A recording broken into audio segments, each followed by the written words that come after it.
Derrière la technique, c'est l'intention du praticien qui porte les effets relaxants. L'objectif de la relaxation coréenne est de permettre le lâcher-prise. C'est en prenant conscience qu'il peut lâcher, qu'il peut faire confiance à l'autre, et en expérimentant ce lâcher-prise dans son corps, que le patient décuplera sa détente.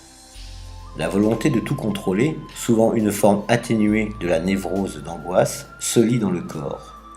Cette attitude mentale s'accompagne notamment de crispations au niveau des articulations, engendrées par un tonus musculaire excessif.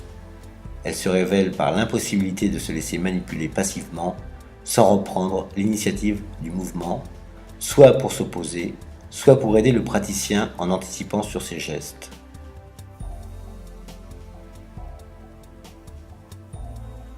La relaxation vient dire par le geste et la présence, tu peux abandonner, l'espace d'une séance, cette volonté de tout contrôler.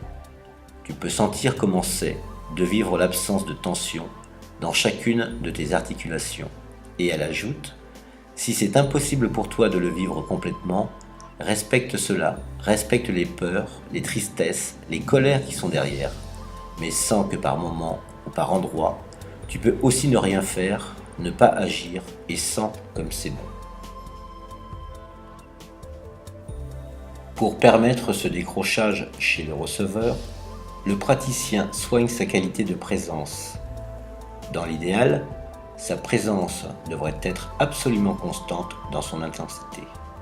Chaque rupture de la relation peut faire revivre au patient une situation d'abandon. Chaque inattention du praticien va légitimement amoindrir la confiance qui s'installe et nuire du même coup à l'objectif de la relaxation. Cette présence, par sa qualité, soutient le receveur, l'accompagne dans une prise de conscience qui peut être émotionnellement difficile pour lui. Pour cela, le praticien est nécessairement enraciné, centré, très en lien avec la terre et avec son propre corps. Il se place dans une empathie raisonnée. Il sent ce que ressent l'autre sans se laisser happer par l'autre.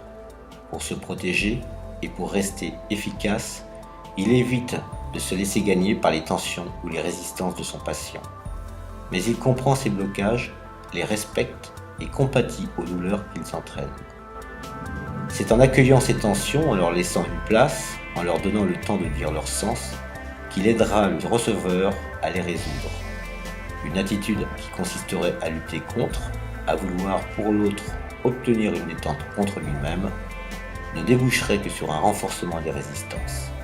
Le praticien s'approprierait alors ce qu'il cherche à atténuer chez l'autre, la volonté de tout contrôler.